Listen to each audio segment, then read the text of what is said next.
Hey, what's going on, everybody? It's your boy Anji Mochi here, live with my co-host, the one and only Mr. Block, Goblin HQ Inc. How are you, sir? Doing all right. How's everybody else? I think everybody's doing great, man. That flew off the tongue, brother. That flew off the tongue. We got everybody here in the house. Mr. So Cool. We have Helen Callie saying what's up. We got more. Hold, wait. We got a little more. We got to go all the way up top. Here we go. We got Pam Carter, Little Mamas, and Helen Callie. Yes, and little mamas, we're praying for you, girl. We're praying for your mama. We love you. We love you, mama. And you keep us posted. HQ is saying hi back to everybody. Helen Callie saying hi. I'm trying to get the button to press there. There you go. So sad about losing a legend. Yes, yeah, Eddie Van Halen, man, R.I.P. R.I.P. to the man. One of my friends, a couple of my friends, one of the greatest solo artists of all time, man. Just when I say solo artist, meaning he knew how to wham that X, if you know what I'm trying to say. That's crazy. He practically invented the yeah. Right on, man. That's crazy. How old was he when he? What's the age? He's only like 60 something. Yeah, man. There's got to be something going on with these. Yeah. I will say that I just saw something scary today, Andy. It was a post that clicked up and it said Robert Downey Jr. / Iron Man, and I guess another iconic role he played. I can't remember when he said, and said that he passed away at the age of 55. I said, wait a minute, this got to be a fluke. So I clicked on Google quick enough to type in, and usually if it's real, kind of like with oh my God, people are gonna LeBron. It's not LeBron. Kobe. Just like what happened with Kobe, right? People thought it was fake, but then you didn't even type in the K, and it already showed up. Like it was real. And so same thing happened. There was like one article out of like 10,000. He was only talking about his death at that. So it must have been a fake, because I think we would have found out quickly. I was like, no, not Iron Man. Don't do it. But it's crazy, man. Everybody's dying too quickly, man. Everybody's dying too quickly. Well, sad to say it, but we're at that point in our lives where all our childhood heroes and stuff are at that point where they're going to start. Yeah. So. Yeah. I will say that I understand that, but at the same time, I still think 50 and 60 and 65 is young. Yeah, that's a little young, but at the same time, it's just like people dying at 65 and 50. Yeah, it's not unheard of. Right. It's just scary for you and I, Andy, because we're reaching those points. And I don't want to die at 60 or 10, 15 years away. So. Right. And I haven't hit the promised land yet, Andy. So I got time. I got to make things happen quick. Oh man.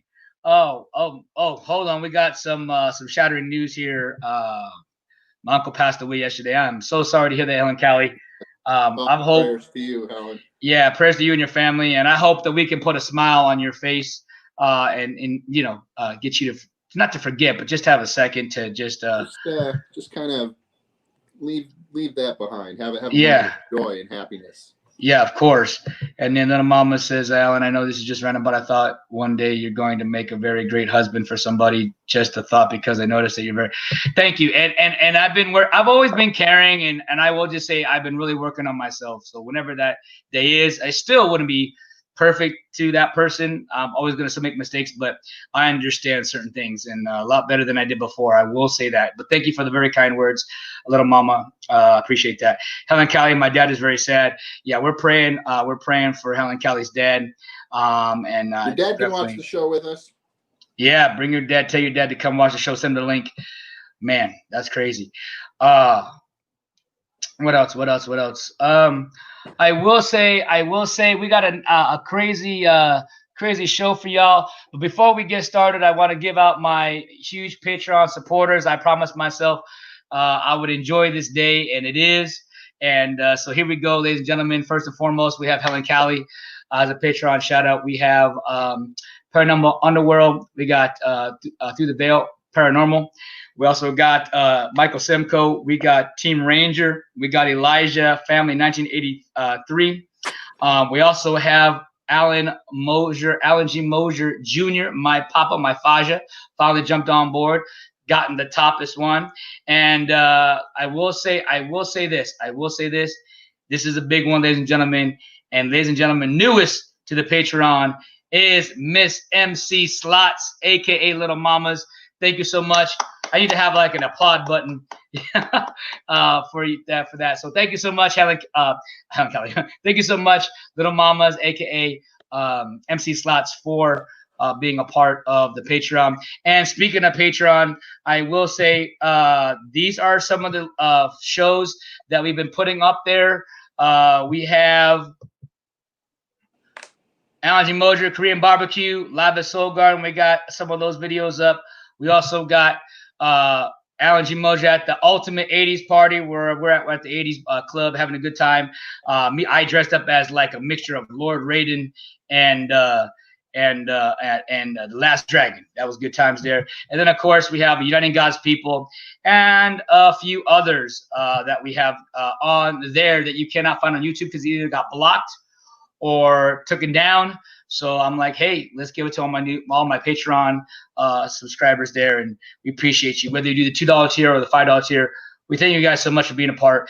And like I said, we want to create that and make that big because we do want to do actually reactions over there where we can, like, let's say me and Andy or myself, like we'll say we actually do Star Wars reactions there, or maybe we do the Mandalorian show season 2, maybe we do or season 1, or we do Cobra Kai, or we do shows that you guys want to see me react to, even music videos and stuff like that. So a lot of stuff coming up on the Patreon there. We got some more comments here. What do we got? We have thank you, of course. And of course, she's laughing. I told you I got some more eating stuff on there. And she said, yummy. All right. So as you guys. For your yes, go ahead. Korean barbecue one. Yes, sir. Do you kill the dog and the cat on camera? That's the Taiwans, man. That's the Taiwanese and those guys, the Chinese. I only have a quarter Chinese, which is from my grandmother's side. So that really makes me like a percentage of Chinese. So yeah, I don't kill. Here, let me tell you something right now. I am not a killer of animals, even though I know animals have hurt me in the past. I just would love on the dog. So I would never kill an animal. I would eat it, no problem. But I couldn't watch it being killed. I couldn't do that. That'd be tough. Because I do hear it's pretty crazy. Like, I don't think that's why I can hunt. Do you hunt, Andy? Do you like hunt? I have. See, I don't know if I could pull the trigger, man, on a deer. Like, the deer just mind his own. Like Bambi, he just mind. Is Bambi a girl or a boy? I forgot. That's a God great put those animals on Earth for us to hunt. Yeah, and he also put hunters on Earth to hunt, not guys like myself that don't want to hunt, just like to eat. So guys are hunters. Yeah, maybe if that was the last thing on Earth and that deer, looked at me wrong, maybe I might boom. Magic Never Mike. Look at you wrong. As long as you don't go overboard, like killing like 3 deers when you only need 1. Yeah, I can imagine the parody of Scarface. Say hello to my little friend, and killing all the animals. Timon and Pumbaa would be like, we gotta get out of here, get out. As much beef and all that as you eat, or chicken, you can pull the trigger to shoot something to eat if it was alive in that situation, correct? Yeah. Bambi is a boy. Okay, cool. I just want to make sure. Yeah, and I know. Huh? That's right, Christina. Allen as Magic Mike. Yeah. Boom. I will not be participating in that show. You have, Andy, actually in the past. You have participated in that show. You might even give me some dollar bills in that show. No, I did not. It was called A Little Bit Everything, and I remember usually on some of the nights I would get a little frisky because a lot of the females were there and they talking nice to me, and I said, let's do some Magic Mike action. By the way, I was in the chat. I'm saying I'm not going to participate in that show. But you was making it rain. I will not be on. Okay, but you was making it rain though, Andy. You was letting it. participating in the show. No, I was perpetuating and participating are different. I can hear Andy a little bit stumbling on his words a little bit, but he's still quick though. He's quick. Really quickly. Little mamas, nobody want to see me. Believe me. Oh, okay. What was Kevin Nash's? Who can tell me? Oh, look at that. Little mama says, well, why not, Andy? Let's go, baby. The answer's now. Nobody wants to see this. Believe me. I'll just say Kevin Nash played in that movie and Matthew McConaughey has. So you could be the Kevin Nash of the Magic Mike. Diesel's in there, showing all his magic. All his magic. He definitely have that body. Oh, then you could be Gabriel Iglesias. He was in that movie too. He was also he was the club DJ. So you could be the DJ. How's that? DJ? I can be the DJ. There you go. Oh, look at this. Helen loves those shows. There we go. All right. Well, really quickly, hopefully if I hit this button, it doesn't take us off. We'll see. This will be fun. Let's see. You know what? I'm just going to do this because I can. And I will. Hopefully I didn't. Nah, man, ain't gonna mess up nothing. Yes, you are. No, sir. You always do. No, don't do that. Okay, that was last week. Wait, is that last week? By the way, if I leave all of a sudden, it's because I have people installing a garage door and they got to text me when they're done. So. Oh, no worries, Andy. No worries whatsoever. Man, I guess I delete it? That sucks if I deleted it, man. That sucks. Oh, Alan. Yes, sir. I want to show you. Okay. I'm looking as I'm working. What is that? That is Sabac. See, you got the actual. How did you get that? Amazon. I found it for $25. Okay. Got the dice and the actual cards. Oh man, that is cool, Andy. Yeah, that is cool. So now I can gamble away my Millennium Falcon. Yeah. I like that. You don't I'm just gonna do it like this, Andy. I'm taking you off for 1 second, man. Don't do nothing crazy. Stay right there. Ahead. Stay right there. I'm gonna go like this. If that does anything, that doesn't do anything. Dang it! I thought I had it, man. I guess I don't have it, man. That's rough, and that's tough, and I'm upset at the world. Well, let me just say this because I don't feel like trying to pull up the image and try to find it. Hey, Ron Weasley's in the house. He says, "What now, Alan? Dancing for money?" Well, times are tough, man. Times are tough. Yeah, Alan's a big prostitute. Yeah, you got to be kidding me. We online, Andy. They're gonna find, like, you know how like they finding dirt on all these different big people. They're gonna search prostitute and Alan. This video is gonna pop up and it's gonna show Andy talking about me being a prostitute. That's you want tough. The views, right? Well, yeah, I guess. Here we go. No, I'm kidding. I don't want the views that bad. There you go.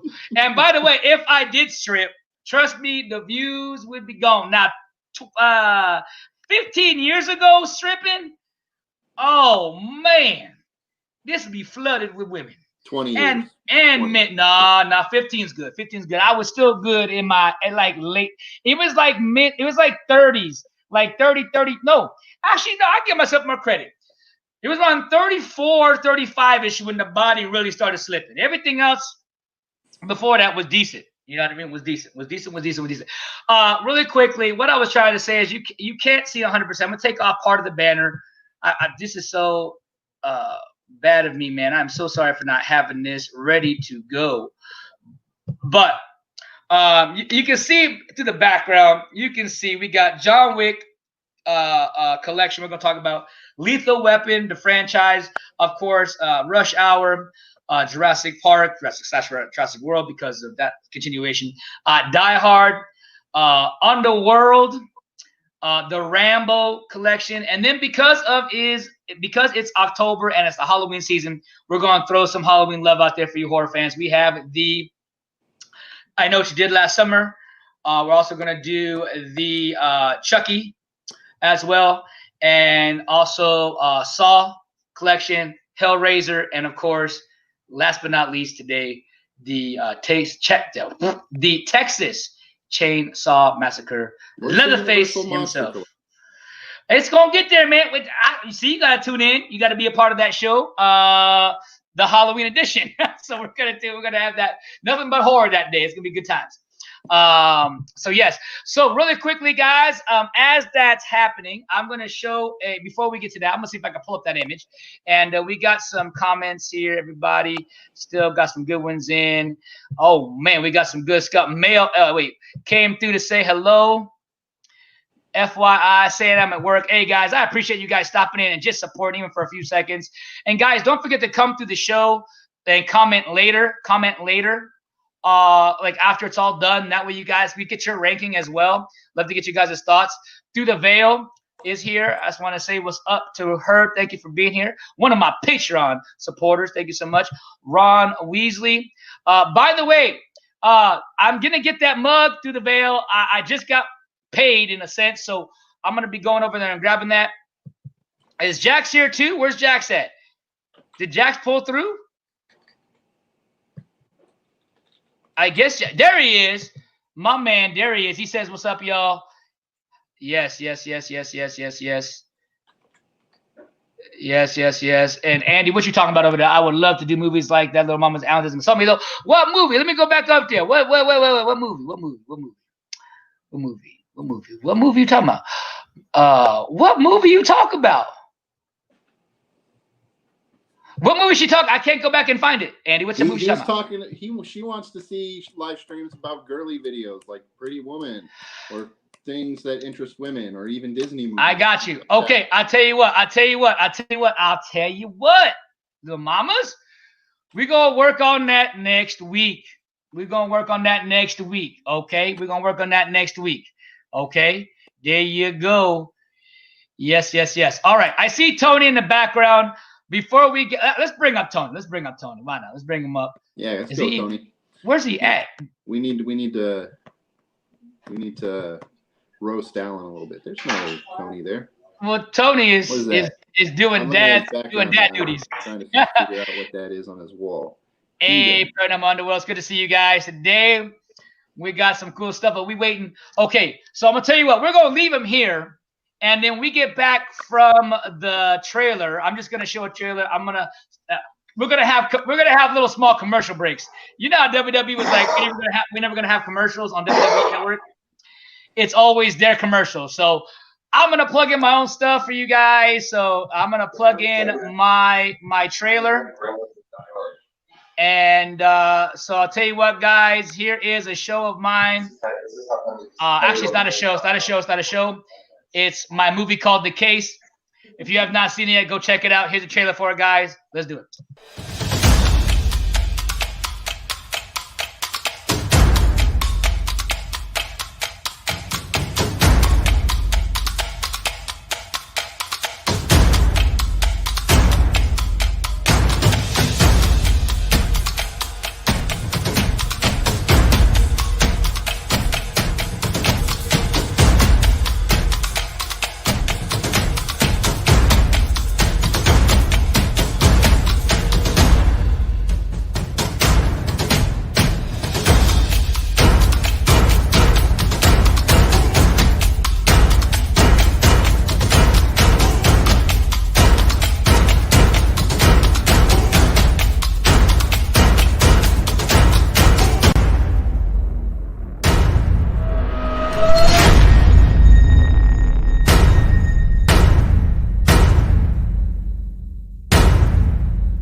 There you go. And that was an older trailer too. That was like the first one before even all the extra. Oh, I'm on. I'm good. You can't hear me? Nope, can't hear you. I don't know if people can hear me. How about now? Can you hear me? Can you guys hear us? Can't hear you, Alan. Hold on. Let's retry this again. Hold on. How about now? Still can't hear you. Still can't hear you. That is tough. Still can't hear him. See, Alan likes to break the internet. Whenever he does something on his computer, it breaks. It breaks the show. He's not allowed to touch. This is why I don't let him touch my testing. Can you hear me now? Can you hear me now? Still can't hear you. Still can't hear me? Still can't hear me? Still can't hear me. Alan? Yeah, hold on. Vale, you hear him? I can't hear him. On my end, he's dead.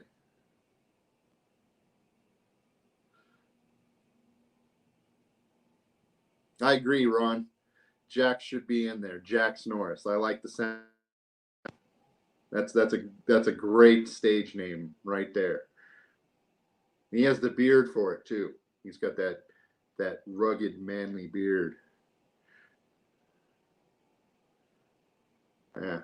Okay. Everybody can hear Alan except for me, apparently. I guess it's mine. Hey, guess it's me. I'm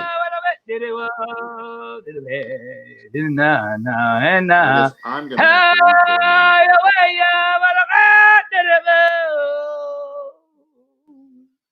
have the way I see Tony in the background, yeah.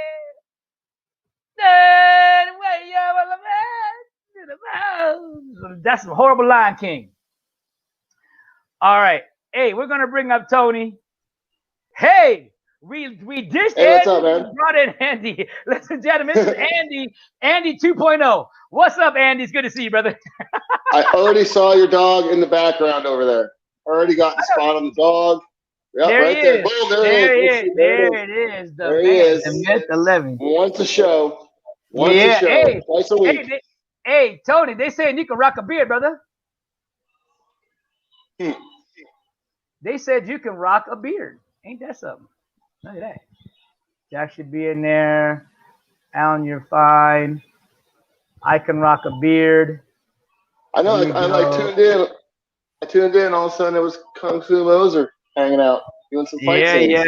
Yeah. Got to plug in my stuff, sir. Got to plug in my stuff. I really got to get your name on here, Tony. I got to work on that. Because right now you're FireLine Live and Andy, and I'm me. So it's all good. Okay, I need y'all to do me a favor so I can find this clip because it's driving me crazy. And you know me, I can't start something and then never get it finished. So do me a favor. I would like for you both, each one of you could go Andy first and Tony second. If you guys can recall your very first movie experience and movie theater experience, like when you went to the movies when you were a kid, what was it? What was your experience? That'll give me about 5 or 6 minutes to find everything. Andy, you're first. Tony, you're second. I'm out of here for a second. Bye. I already got mine. I don't remember my first theater experience, but my first movie experience was Top Gun, across the street at my friend's house. Nice. Went over there and watched Top Gun and thought it was the coolest thing in the world. Oh my God. Just popping volleyball. Just boom. Yep. Had no idea what the hell was going on there because I was only like 8 or 9. You were just like jets, and jets. Maverick, Goose. Yeah. You want to know? I will drop it back a bunch. I remember going to a movie theater. I remember hitting the movie theater with my father at like 7 or 8, real young, and I saw like Gonga Din or Bridge on the River Kwai or something black and white that had the straight up curtains and a break in the middle of it. And I remember I drove him crazy because I was at an age where my son's around where I had no clue of sitting still. There was no dress rehearsals for this. And I had no idea really the plot, just cool stuff when there was fight scenes or things blowing up like the bridge or things like that. You know what I mean? I remember those kind of flicks, like theater style, like real theater style. And movies, my family was cool, crazy like that because I grew up on all the greats, like the cliche Ferris Bueller's Day Off, Goonies, but my parents would like record like Dirty Dancing or something, and like pause the bad scenes. You know what I mean? Like the bad scenes or dirty scenes, and then press play and keep recording the movie, and still be written as that movie. So when I was growing up, I saw a whole bunch of movies that kind of like edited choppy like, and I didn't see maybe like nude parts or something like that. And then I got older and you see the movie, and I was like in my teens, and I was like, whoa, you know what I mean? Like, that's what they're talking about. Yeah. So, hey, I don't remember this part. Yeah, that wasn't in the brochure. Whoa. It was almost like having like a PG and a PG-13 version before there were those. Your parents would press pause on some dirty scenes or some cussy scenes, and but I remember the one movie that always stuck. Of course, were like I can't imagine. Like there's some horror movies that always stuck at home or at a theater. I remember going to see Seven at a little movie theater with like two of my friends, and we got through the whole end and like saw it and like walked out of the theater, like didn't talk to each other until we got to the parking lot. And then the first question is like, Fudge, what would you do? What would you do? You know what I mean? Like it was like it was just in your head. You're like, oh my God, I just watched so much wildness on Every Deadly Sin 7. And yeah, that wasn't in the brochure either. I didn't see that one coming. There you go. Well, I found it. We're good. We can move on. I actually found it 2 seconds after I started. It was hilarious. I will say that for you guys, that was your first movie experience. I'll talk about mine. That was at I want to say, if you want to call it a smallest movie theater, because I was in Big Bear. This is when I was living in Vegas, and I drove. Me and my dad and mom used to do a fishing trip twice a year. And so we went one year and saw the movie Spawn up there. I wanted to see it so bad. And so I saw Spawn. Gotcha.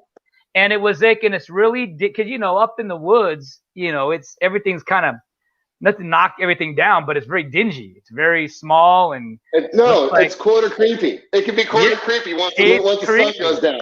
It's creepy, man. It's creepy. So I saw Spawn there. And when I watched it, it was, I'm always looking over my shoulder and creeping.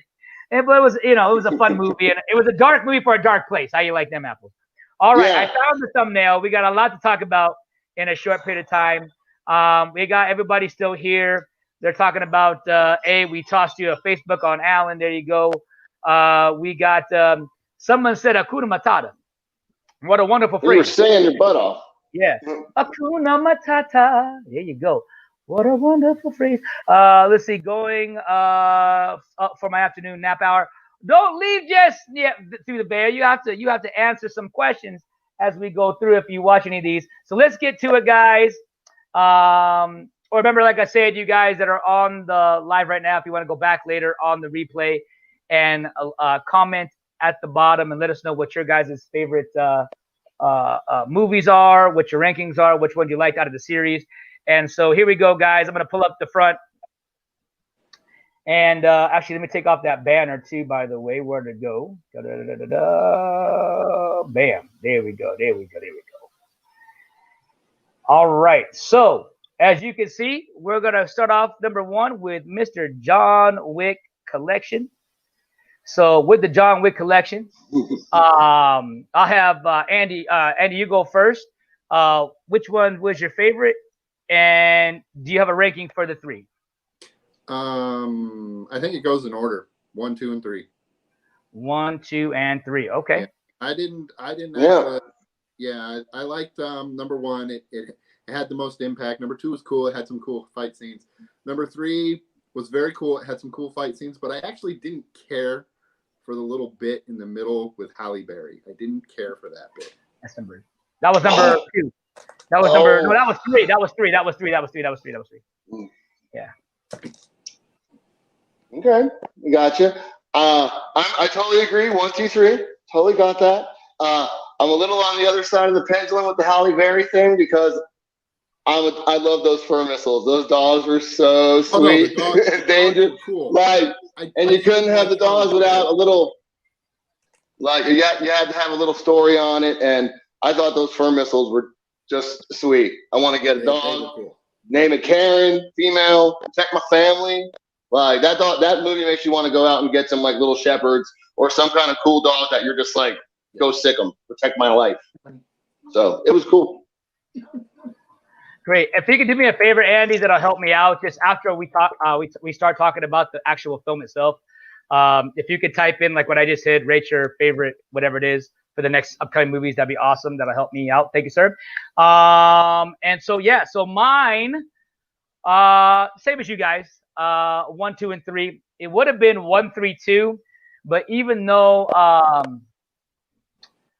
three had my boy in there, Mark Dacascos, and to see Keanu Reeves and Mark go at it. But I just felt like it went too long. I think the fight scene went way too long at the end. Not the 2-on-1. That was cool. The horse, everything was great. Like I said, I just wish they would have shortened up a little bit. It was too comedic in some degree, but I had a good time. It was fun. So 1, 2, and 3 for me. We're all the same, 1, 2, and 3. So that's a crazy there. It's also still early enough in its development where I'm like, I haven't had it saturate so much to really separate which one's an alpha. I'm enjoying the ride with it right now, and it's like so it's like 1, 2, 3. There's not a confusing one or one that I feel lacking at all right now. Yeah, hey, we still got 4, we still got 5, and we still got the Continental. That's the challenge, like how to keep going, because he's already started moving into knives and throwing axes from across the room. He's redone revolvers. He did a quick draw that he got his stuff all done first. You know, Tony, don't you know John Wick is Rey Skywalker? You didn't know that? He can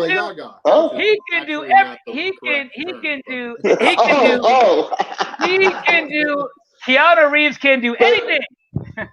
If you line everything down, the only thing we're missing in a John Wick movie right now is airplanes, boats, and like maybe some medieval circumstances. You know what I mean? Hey, like we think of the list of things. Let me tell you, John Wick is just going to go Super Saiyan, and we'll call it a day.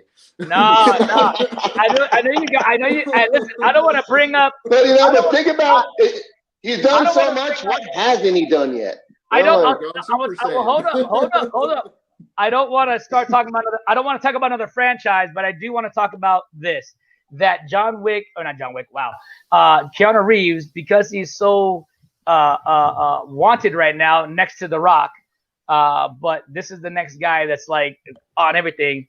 He's supposedly supposed to play something in Star Wars. Like I said, he's supposed to play either a Jedi or a villain.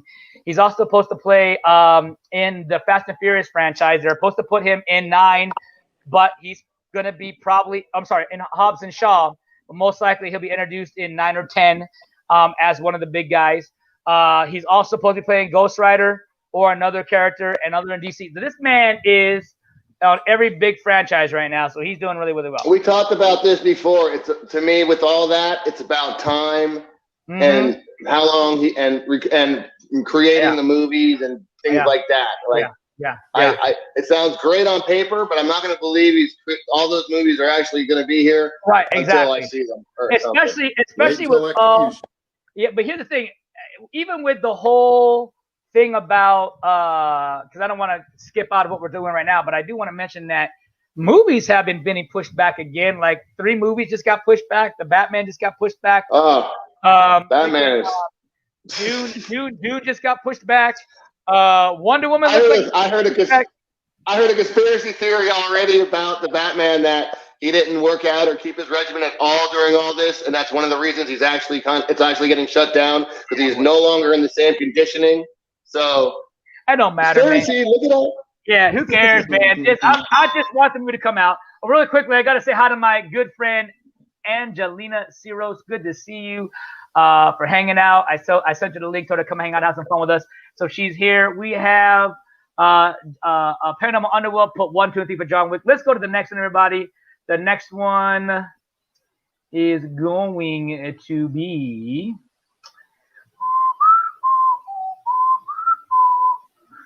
the Lethal Weapon franchise. Can't go wrong with that one. Yeah. So, Tony, you go first. Talk to me. What you like, what you don't like, and give it your ranking. Okay. Well, first, how about a little review? There's 4 of them, correct? Make them quick. 4. Sounds like Andy knows a little better. You want to go first? Refresh my memory. I can only remember the first one really, and like, I mean, they're a little blurry in the middle. So I remember. I watch them all the time because I like all of them. Okay. I like the first one and the second one, and probably it's another one of those they kind of go in order kind of thing because they build on each other, because it's all done by the same guy. Richard Donner does all 4 of them. He wrote and directed all 4 of them, so he doesn't hand it off to anybody, and then they don't scramble around trying to figure out what are they going to do with these characters or anything like that. He knows what he wants to do with them. Yeah. So they all build on each other. Because there were some hard ones like that. There's the first one's when he fights in front of the house, right? At the end. Yes. Is that the first one? Yes. Fights in front of the house. The second one is when he's when he gets all shot up and Danny Glover finishes the final shot with diplomatic immunity, right? Correct. That too? Yes. Okay, because that was a real hot one. Those are both really great. I'm kind of losing the third one, I guess. Joe Pesci. Joe Pesci and Rene Russo come in. Yeah, his wife to be. Okay, the Rene Russo. That was pretty. Yeah. Okay, and then the fourth one is the total kung fu annihilating Jet Li. I want to say Jet Li. Yeah. Okay, just for everyone to be clear on where they are, if you haven't, just like me, you have a little refreshment. Yeah, they all go in order. If I had to pick one to be, I'd say number 4 is the weakest of them, because there's just they've built so much into it that nothing really gets enough screen time. It's just like there's a lot of like cameos from all the characters that you've seen. Yeah, it's kind of like it's a little bit like information overload, and you're just kind of like, what the freak? Yeah. So Andy, what's your ranking? Still 1, 2, 3, 4? That's what you're ranking? 1, 2, 3, 4. There you go. The TV series. Yeah. I would do 1, 2. Hold on, T. I gotta ask him one quick question. Andy, I think there's 4 seasons. I think I have 3. How are those, by the way? There's only 3 seasons. Okay, so I have all 3. How are those seasons? Are they? I was actually really enjoying the show. It wasn't great, but it was okay. It was passable. And I was really enjoying it. It captured the spirit of it, because they knew they weren't going to capture the same dynamic as Danny Glover and his name, Mel Gibson. They knew they weren't going to capture that chemistry, so they were just like, we're just going to kind of take it a different direction. We're just not going to be able to do that. How was Damon's performance though as Murtaugh? He was all right. He took it a little bit more comedic, which I didn't really understand, because the comedy for Danny Glover in the movies was that he was the straight man. Right. He was playing off of the crazy guy. Right. And so for him to be so comedic in the show, it's kind of like you have 2 comedians, so it's kind of a weird chemistry. I guess my question is then how was Riggs's character? How was he portrayed? He was actually really good. Okay, good. Cool. All right, thanks, man. I have all 3. I'm gonna check them out, and I have all 3. I'm gonna check that out soon, because I wanna see how well it is. Tony, give us your thoughts, my man, or your ranking as well. Yeah, it's a good thing. You're right, because of that director. When you look at him and you think back, it's just one of those group of movies that does kind of flow through together and all lock in properly. The last one was not as actiony. They were trying to like make up with other action where the actors couldn't act themselves with all the action, and trying to close a lot of different stories. And you know what I mean? So it does get hard to like really saturate one story. Right. So I would say I'd say 1 and 2 are kind of like togetherness. I think those are really close, like together, like one story almost. And then 3 gets totally saved by the woman, and she did great in that and came out kicking ass. And it was a good plot too. And then they have 4, which is kind of the wrap up. But the pinnacle of it had to be around the end of 2 era, that 2. Yeah. And then it was like she might have held it, 3 might have held it, and then 3, and then it was like, okay, 4 is on. Here's the closure, and it's just gonna ride. I see where this is going. I see where this is going. I need a different graph. I need a graph, not a ranking. Because I noticed that you chose the Asian group to be the least favorite of the franchise. Oh yeah, we're totally being racist. I see it. I'm kidding. Real quick, hi to Seth. Only you saw that. I know. Only I saw that. You're racist against white people. No, but it's kind of like Superman, like the 70s, 80s Superman 1 and 2. They're like together. There's like 4 hours of them. Like that's not a ranking. That's like a thing. Nope. Hold on. I gotta debunk you real quick. Let's keep moving. I gotta debunk you. I gotta debunk you. You meant Superman the movie and Richard Donner's cut is meant to be one together feature. No, I mean like because no, Superman 1 and 2 were shot, yes, by Richard Donner, but then half of Superman 2 or 3/4 of the movie got cut in half because of Richard Lester took on board. That's why it's got this at the end of Superman 2, you get the kiss from Lois to forget what happens in the world. It's so stupid. The Reeves kiss. In all actuality, that's the only one that's the only jump the shark on that one. Then I got you on that. I just wanted to battle with Zod and all that. Even though that the Richard Donner's cut is redundant, that he spins the world twice. That was still pretty sick, though. I ain't gonna lie. Perry White brushing his teeth. All of a sudden, you see the toothpaste stop, and that thing goes back. I was like, "Oh, we gonna do it again." But it's great when a director, like I can't say enough, when a director can finish or do his full vision, just like Richard Donner did with 1, 2, 3, 4. Even though you guys said it tinkered off, and I will agree with this with you guys.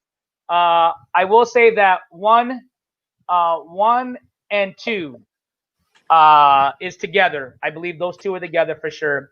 And then yes, 3 and 4 became more of the Hollywood flair. Let's make funny. Because I believe Chris Rock was also in. Was it 3 or 4? He was in 4. Yeah, so that's when they started bringing in all the flashy stuff, if you want to call it that. You know what I mean? And for me, I probably enjoyed 4 than 3 a little bit more, even though I loved 3 a lot. Only reason why I like 4 a lot more was not because of the Asian part of it. It was more a part of I really enjoyed Jet Li's character, because Jet Li's character, you didn't know what to believe other than he was a bad guy, but he kind of that was his debut as who he was as a martial arts star, and then he was just this badass character that went up against whoever. Not the Asian storyline part, but just him as a bad guy. So for me, it goes 1, 2, 4, and 3.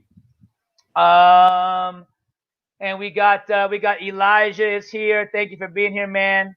Appreciate you a lot. And all you guys are saying hi to everybody. Appreciate that. There you go. All right. Let's get on to the next one. I know Tony looked like he had to leave. Obviously, he had to do his dad duties there. And guys, by the way, if you hear me trying to talk over or yelling, it's not to try to overshine them whatsoever. It's because we don't use a mic over here. You know what I mean? I don't have a mic, so it can be clear. We could, stop and did it. We're kind of using our own mics on our own laptops or our iPads. So when it sounds like I'm raising my voice in that direction, I'm not doing it like in a meaningful anything way. It just means that's why I have to go like this instead of this. So this instead of this, because everything's muffled and I can't really hear.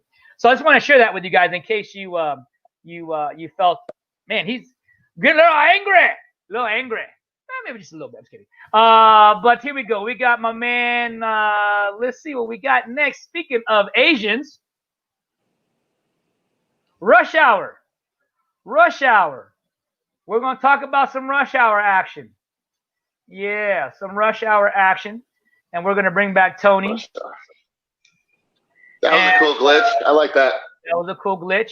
And everything sounded off. I'm gonna go first. Speaking of a guy that was on set for a month, saw the Desert Inn explode in Vegas. I was attached to this movie. I still got my paycheck stubs to prove it. It was really, really fun. And it was Rush Hour 1, 2, and 3 were some good movies. I want to say I enjoyed number 1, enjoyed number 2, and enjoyed number 3. So I will do it as that order as well, 1, 2, and 3. The 1 is the original. The chemistry there is magic, and then they try to just like in any of the trilogies, your goal is to always try to overtop the next one. And I think sometimes when you shoot way for the stars, you kind of miss the mark of what you first had. If that makes sense. So when you overly do it, so I feel like they tried to overstep 2, and then when 3 came out, they tried to overstep 1 and 2, and end up 3 being, of course, the weakest link. So again, 1, 2, and 3, I love them both. Mr. Tony, your rankings for Rush Hour 1, 2, and 3. Go for it, brother. And did you like the movies at all? Oh yeah, I enjoyed them, but just like you said, they lost their depth by the second and third. It just got watered down a lot more, and like the first one has that magic to it that's totally hilarious, and then the rest is just it never reached number 1. There's only a few movies that the second one could probably beat the first one in a certain time frame of making movies. There you go. Terminator 2. All right, give it to us. And so your rankings were what? One more time, Tony, for Rush Hour. 1, 2, 3. You said that. Cool. Go ahead, Andy. 1, 2. Yeah. Same for me. It was a downhill slope from number 1 because number two kept trying to hit the same jokes, and it was just like, yeah, we saw that in the first one. It was funny then, but you're trying to do it again. Stop. It's like your dad trying to tell you the same joke, and he keeps going. You get it? You get it? You get it? Isn't it funny? It's like, yeah, it was funny the first time you told me. No. Can you stop now? Yeah. I mean, the only reason why I didn't put 2 in front of 1 is a little bit of that, but 2 actually, it's kind of like the Karate Kid series where you get Karate Kid where you're here in America, and then in 2 you go to Okinawa, right? So it's the same thing that happened in Rush Hour. Rush Hour here in America, and then they took the trip to Hong Kong or whatever. But the best scene of that whole thing, I'm sorry guys, we should be able to admit when we're talking about this, when they was in the Mushu land. You know what I mean by Mushu, right? Yeah. Mushu. Tony's like, what are you talking about? Mushu. Remember when he opened up the we ain't talking about the dragon Mushu from Mulan. We're talking about when he was in the parlor with all the women. And he said, you can choose anybody you like. Remember in 2, Jackie Chan takes him to the massage parlor and says, Mushu. Okay, we got Jody, you can't have Mushu anymore because you are married and you cannot get Mushu. You cannot no longer get Mushu. All right. And so Andy 1, 2, and 3 as well. There you go. All right, we're going to the next one, everybody. Here we go. The next one is the Jurassic Park / Jurassic World movie.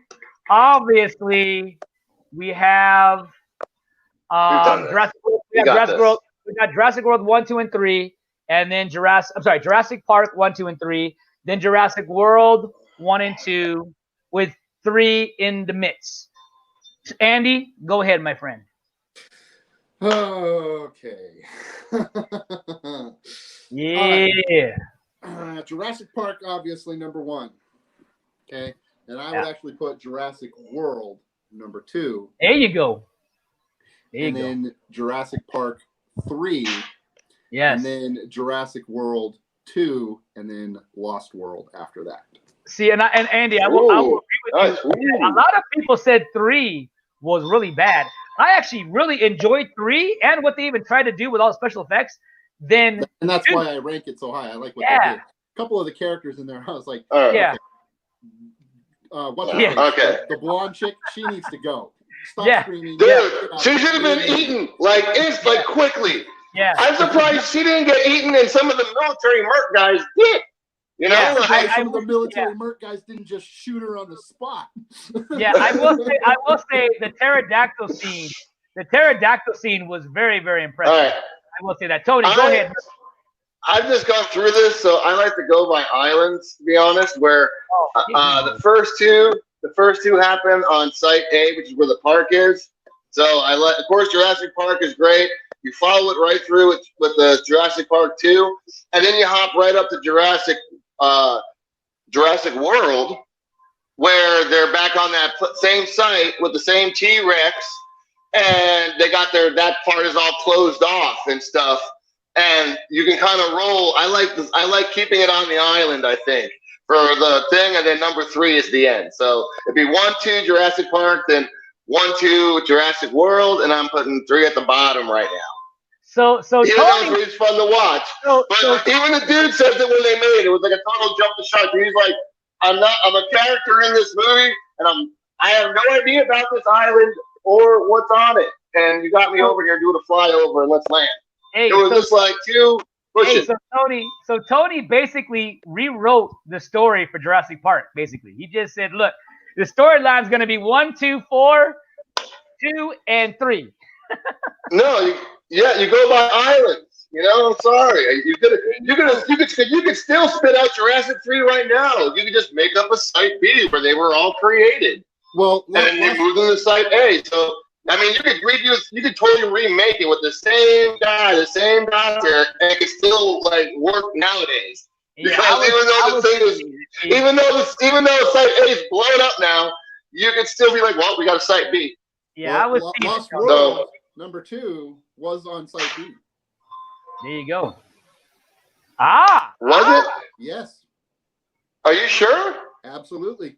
You're talking to the. Oh, so cool. I'm still going by islands though, but so cool. All right, really quick. It doesn't change my stats at all. Just shift the islands from just 1 on Site B to 2. There you go. Really quickly. Jack. No, he's the same. No. He's the same T-Rex. He's all tore up and stuff from the first Jurassic World. He's all still scarred up from fighting Indominus Rex thing. Really it's the quickly. Same T-Rex. That's not. Really. That's on Site B though. Lost World is it's number 2 and 3 take place on Site B. So number 1 is Site A, 2 and 3 is Site B, and then all the Jurassic Worlds take place on Site A. All right, so Tony, right. you marinate. I'll take that. Then 1, 4, 5, 2, 3. All right, marinate on that, Tony. Oh, man, it's crazy. It's all islands. Okay, no how many they make. All right, really quickly, Tony. Hold on, I got to get this out. Paranormal Underworld, Rush Hour, 1, 2, and 3. That's what he chose. And then, of course, we have the same guy, Mr. Jax, a.k.a. Jax. He put Jurassic Park Kingdom 1, 2, 4, 5, and 3. I see how he did that. And I love Elias, man. I love Elijah. He always asleep. He just puts the words Goonies. Hey, you guys. Hey, Goonies, we ain't even in there. Okay, so here's mine. Man, let's see. I'm going to go Jurassic Park, number 1. I'm going to go Jurassic World, number 2. I'm going to go Jurassic 3. Then I'm going to go Jurassic World 4. And then, not World 4, I'm sorry. Lost World. Not Lost World. My God. Jurassic World 2, right? And then Jurassic Park 2. So I'm pretty much. I'm gonna double check this one because I was in a Jurassic Park mood this morning, so we're gonna watch that with my boy when I get done with all this. And I want to totally check my T-Rex Raptor stats on which island they're gonna be on with what. We'll get back to you. I'll get back to everybody on that. So that's an easy check. An easy check at my house. Okay, watch this. Hold on. This is going to be fun. Hold on 1 second. Watch this. Okay, so, Andy, real quick. Let me go ahead and say this out real quick. So, I want to say, all right. So, let me say this real quick. So, Andy, I think I have the same thing as you. I think you picked the same thing. Jurassic Park 1. Yeah. Then Jurassic World 1. Then it was number 3 for Jurassic Park. Then it was Jurassic World 2. And then it was Lost World for 3. So we're in the same boat, me and him. So hey, Andy, high five, dude. I don't think we've ever collaborated like that on a perfect level. It's been hard for us. And yeah. The reason I didn't like it's been hard. Fallen Kingdom for me, the idea behind it was just a little ridiculous. I mean, it's boring to me. It's boring to me. It's a middle. It's a total middle. It is. It's setting up something that better be awesome with them. Roaming the world, roaming our planet, mixed in with like 2,000 times. You know what I mean? Plus, it didn't make any sense. It's like you have this thing that's attached to a gun that you're going to point, and then it sends a raptor after you. Well, if you're pointing a gun at somebody, why don't you just shoot them instead? Why are you going to bother sending a raptor at him? You have him in a gunfight. Just shoot him. Yeah. Then, really.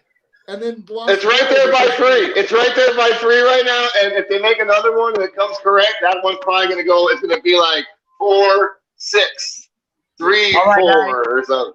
We got to move it on. We got to move it on. The next one, ladies and gentlemen, we have the Die Hard collection. Oh man, this is gonna man. This is gonna oh be man. Good. This is gonna be good. I'm gonna go first. I'm gonna get this out the way. Now, you guys can't shoot me. Dude. I'm gonna tell you right now. If you come after me, this is what's gonna happen. Okay, that's what's gonna happen. You're going 4 first, aren't you? If you know, no. Hold on.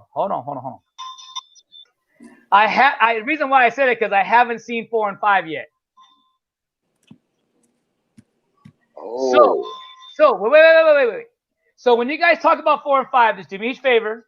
Just don't spoil nothing for me. But I will say I will rank my 1, 2, and 3, and I have the whole collection. And I'm working on watching the rest of 4 and 5 because I love the franchise. I love it. It's fun. It's great. Have a good time. So I'm gonna rank 1, 2, and 3. Of course, 1 being the best.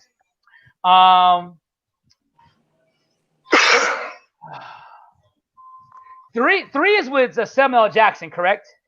Zeus. Yes. And it was 3 also, or was it 2 that has the 2 was the planes. 2 was the plane. Die Hard on a plane. Die Hard on an airport. But what was it, the guy? Who was the one with the suit? The one that was Gruber. That's one. Yeah. Okay. So that was. So I did that right. Okay. Right. Okay. So it's a Christmas movie.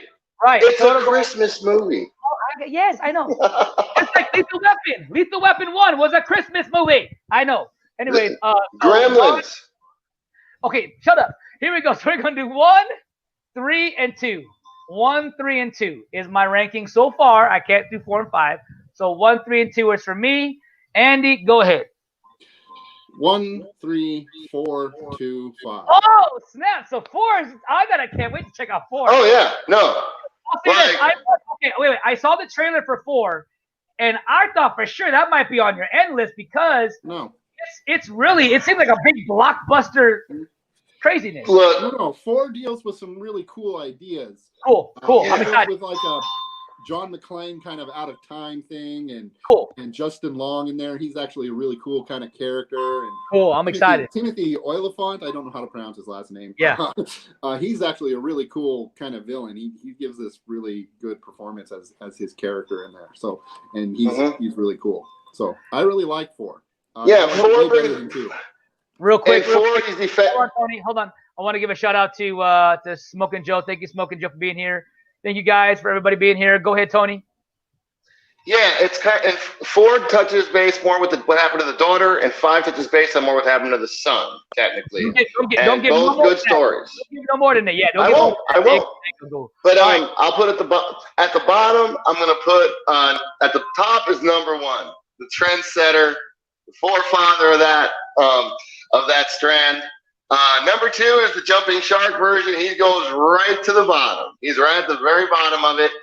Number 3, Samuel L. Jackson. Besides their character chemistry, great stunts. Actual stuntman, car drives, not CGI'd, like timing, a lot of crazy stuff and cool angles. And that also goes with some of the later Die Hard movies. Great camera angles and some great stunts still. And I would go 4, 5. Straight down the line. I totally like 4 better than. I like the one with the daughter better than the one with the son. But yeah. I'll be right back. No problem, buddy. Really quickly, I do want to share with my man. Let's do this really quickly. My man put the same thing. I guess not that one. Panama Underworld put Die Hard 1, 3, 2. Didn't see the rest, just like me.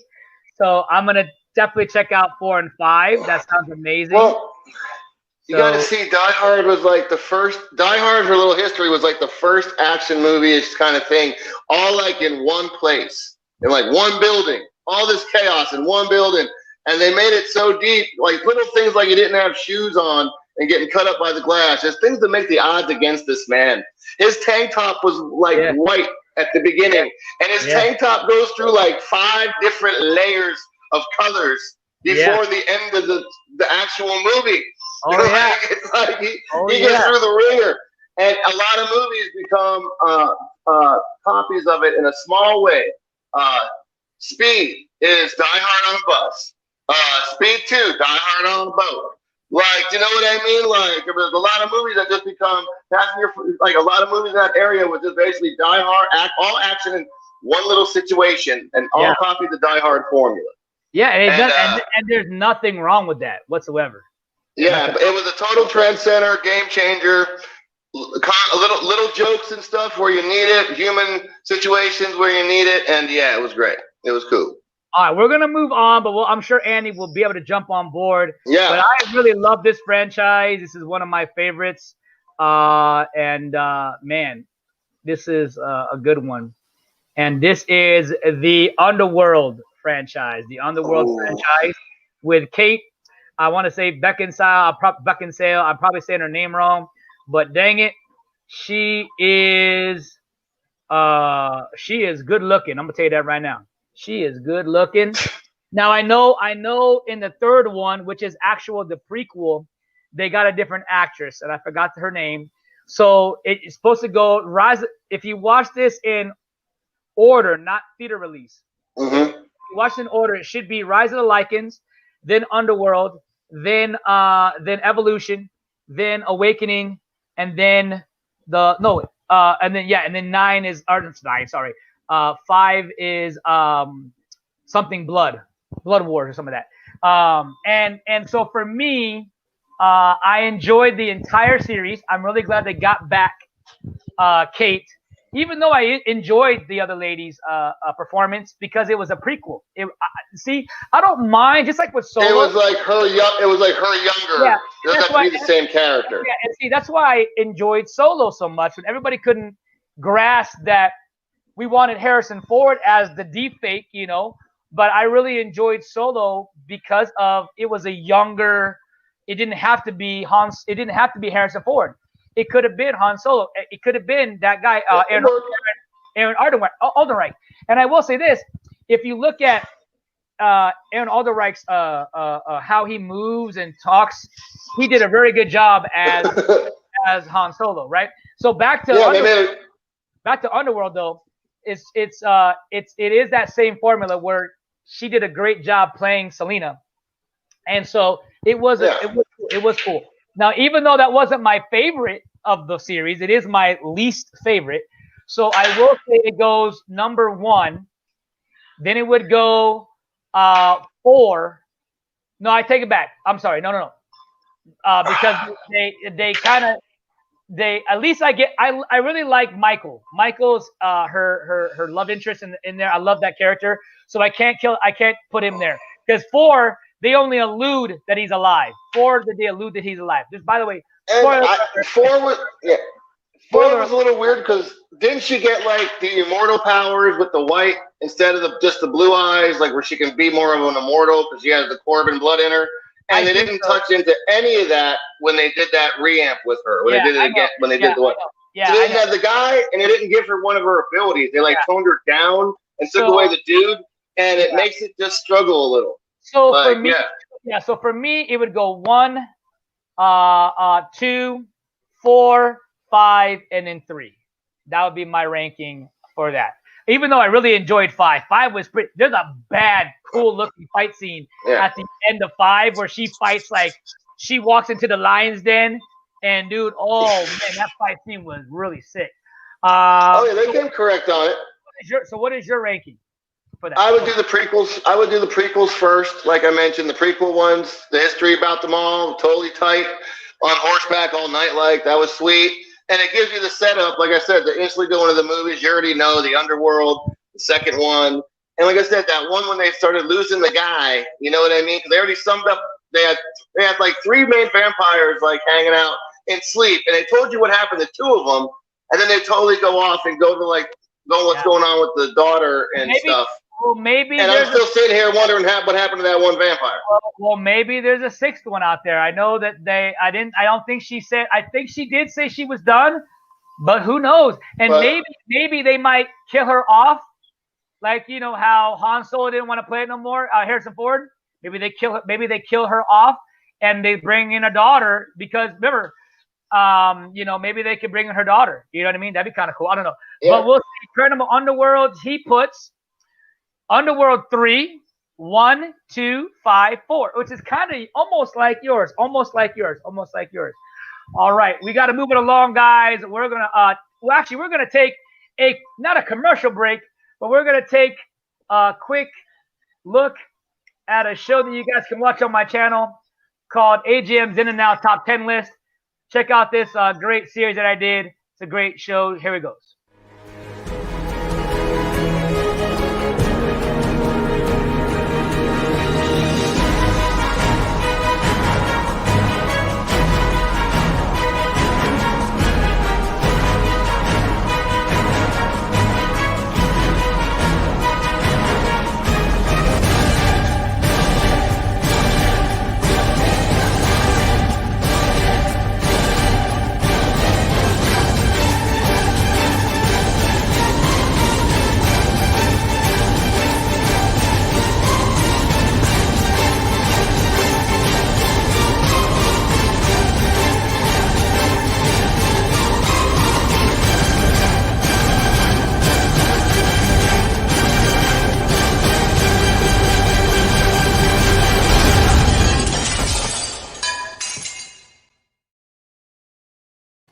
There you go. Cool.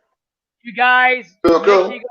Go check out. Can you still kick like that? Can you still get up there like man? Of course I can. You still do that? I can still do that. Make sure you guys check out that show. It's called AGM's In and Out Top 10, and go check out that show on the FIRELINE ENT channel, and it'll be under shows. It'll be under FIRELINE Presents shows. So definitely go check that out and show some support on that. And then of course, let's say Paranormal Underworld. He said that Kate is done. So that's okay. We can think, have thoughts, fantasize, whatever you want to do for Underworld 6. What do you want to see in Underworld 6, Tony? And what would you like to see in Underworld 6? And what would you call it? What would you call it? You got Underworld, you got Underworld Revolution, you got Underworld Rise of the Lycans, you got Underworld Awakening, and Underworld Blood Wars. What would you call Underworld 6? But that's probably why they had to downplay her in the first place, is because it's so hard to make another one. She has the blood of like the god, like the most immortal first vampire like family in her. She's already beaten up a normal vampire, a vampire wolf hybrid dude. She's already dating the wolf vampire hybrid dude, and it's like, where do you like? Who's the battle? Who's the fight? It's called Underworld hybrid god or something like that. The battle with herself. Yeah, battle with herself. The battle within. There you go. All right. So while we're still waiting for Andy, we're gonna go in and go to the next one. Me and you, Mr. Tony, and we'll make sure we'll get him back on this. And ladies and gentlemen, this is a series that I love. We're going to Rambo Collection. Oh man, Rambo! We can't go wrong with Rambo. Hey,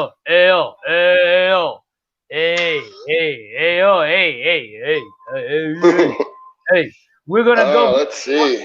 I'm gonna let Tony think about it for a second. Okay, you got it. It's how many are there right now? 4, 5? 5. 5. All right.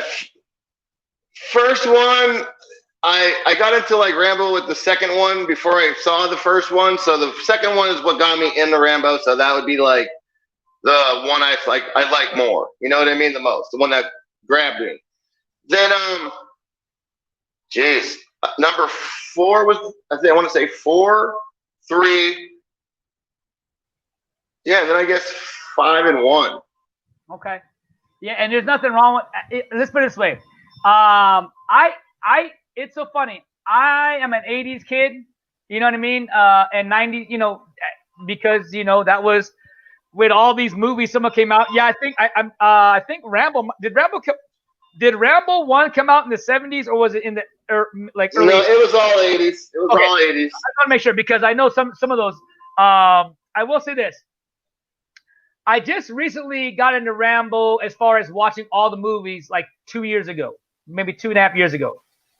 And I think it was when Rambo 5 came out. I was like, you know what? I gotta watch these movies before I see 5. I want to see what the hype's about, right? I knew who the Rambo character was, but I didn't really know, right? So I saw Rambo 1 and was like, wait a minute, dude, Rocky, aka Rocky, got some range. When everybody said, "Oh, Sylvester Stallone cannot act," I said, "Oh, you guys to be kidding me! He can act. He's a good actor." He didn't do bad. Yeah. That monologue at the end was impressive, really impressive. So with that being said, I saw that and I said, "Okay, I like this." Got into 2, enjoyed 2.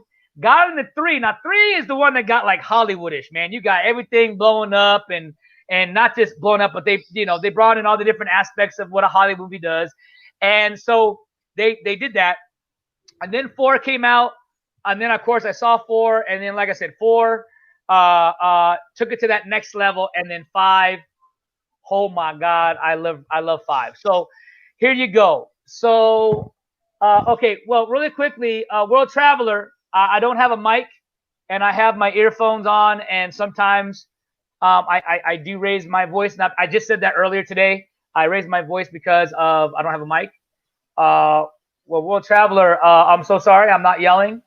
I will say this. Jax, are you available, Jax? Jax, if you could check out for me something, that'd be fantastic. Again, I apologize. Why so many hand movements? Okay. Hey, Jax, can you take care of that for me, please? And Paranormal? Oh, Paranormal's still on, right? Hey, Tony, let me ask you a question. Are you a moderator? No, think so. Okay, I'm making you one later. Okay. Hold on. Okay. I gotta do something real quick. Hold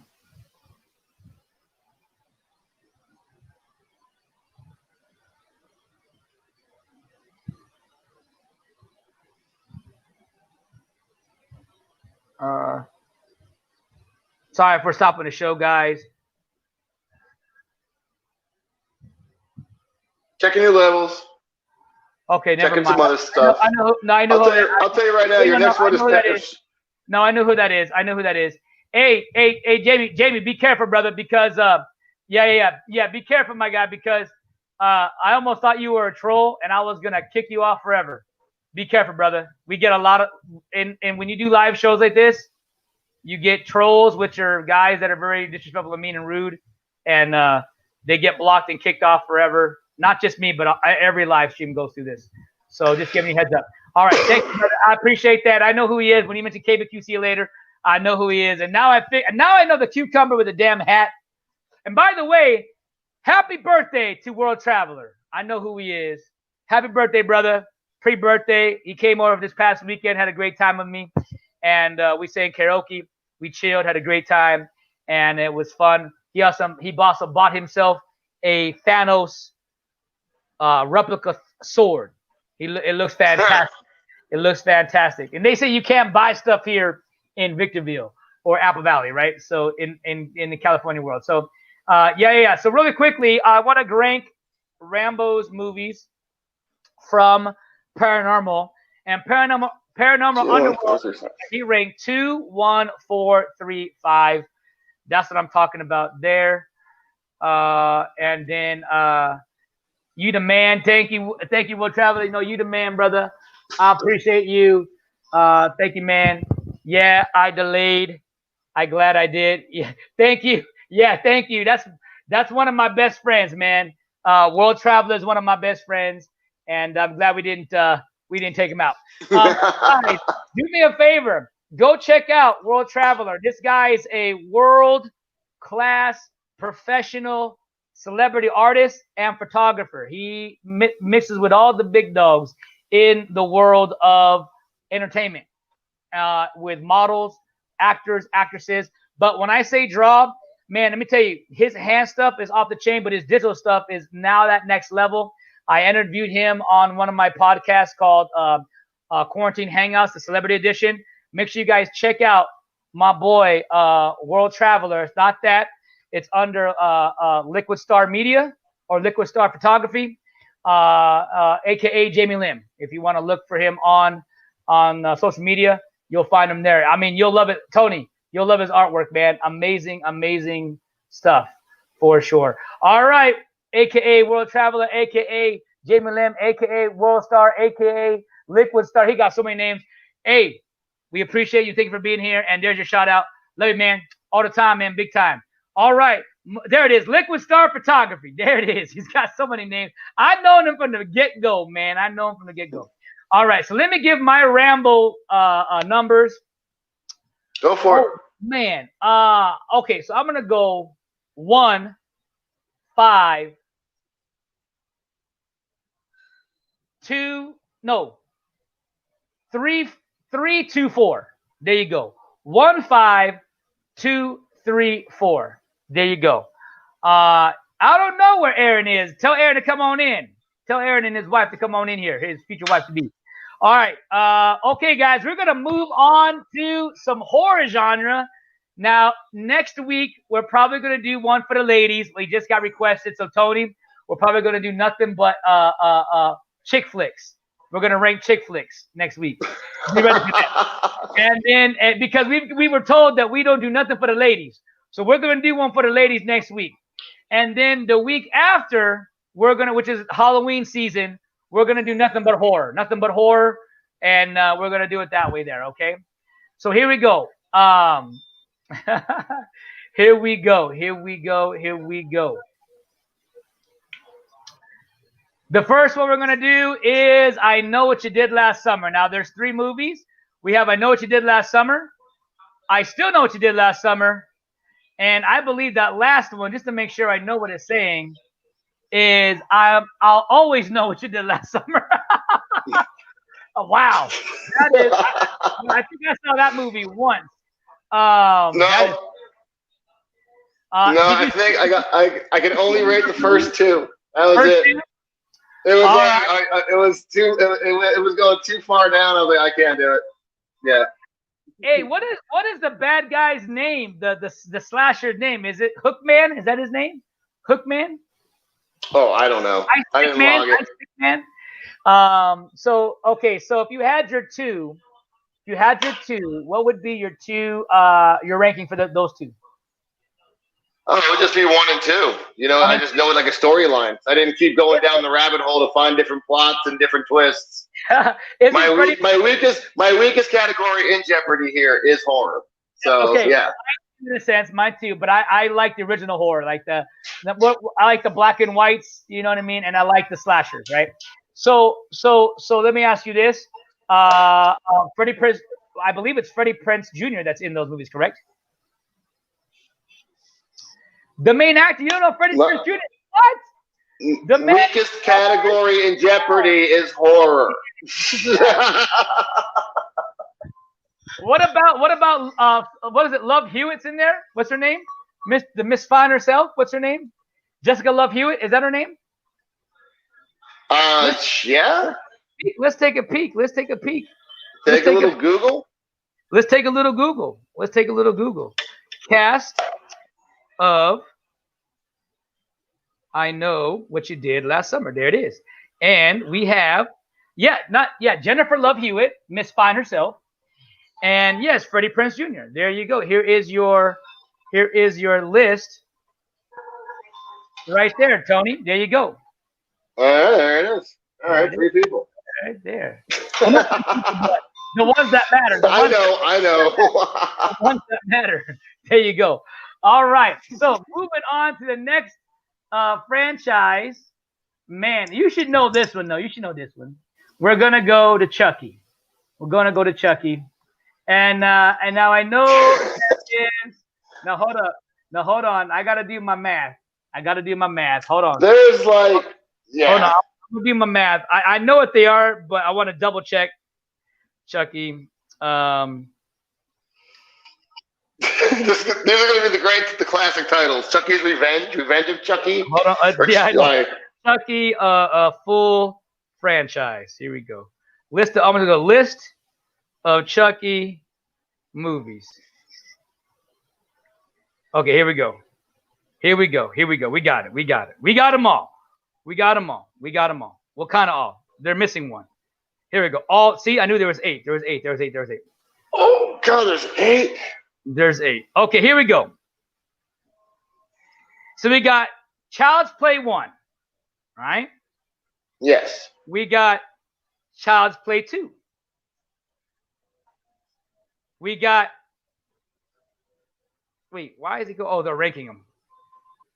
Child's Play 3. Of course. What was it called though? What was the title? No, that one they didn't have the titles until 4, which is Bride of Chucky. Oh yeah. Okay. Then they had The Seed of Chucky. then they had the curse. They had the Curse of Chucky. Oh. Yeah. And then they had. This sounds horrible. Then they had the. Why is it touching? God dang it! Stop doing that. The Cult of Chucky. And by the way, I didn't say goddamn. I said got with a D, with a T. Got. I got you. Cult of Chucky. And then, of course, the remake. Or the reboot with Mark Hamill as Chucky. Yeah. So talk to me. Let us know, Mr. And Andy, we're going to bring you right back. Andy, we're going to bring you right back up as soon as we're done with this. We're going to bring you right back up. So, Tony, I'm going to go first. I'm going to go first. Right. You're gonna have to think. I'm going to go first. Please, go for it. All right. I'm going to go Chucky 1. I'm going to go with the reboot because I like the premise. They kind of did Chucky 1, but with newer stuff, and they did a different thing. Instead of being possessed, I think it was more of a robotic situation or some kind of AI situation.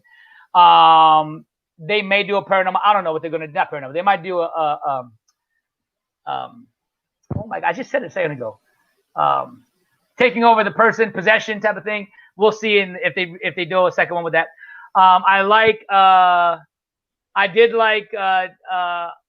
guess Bride of Chucky and Seed of Chucky and all that was all entertaining to me. It's like a guilty pleasure. Hold on. A Cult of Chucky wasn't too bad. That was like the new era of Chucky, like 2013. They tried to reintroduce it. I kind of liked that. It was good. And then 2 and 3. And 2 and 3 was there. I think they tried to go over the top of 2 and 3, and I just didn't like it. I'll tell you straight. Like, I can totally agree with your 1-8, you know what I mean, theory. Because, like, you know, Chucky 1, the one that, like, was kind of creepy, and the first time you saw that, and blah, blah, blah. I would maybe tie 2 up there close to the top 3, because Chucky 2, you're kind of like, how the heck are you going to get him back? Yeah. And you know what I mean? 3 was kind of like, I can't do it. And then once you started bringing in girlfriends and seeds, I was already off of it. So I'll give the reboot.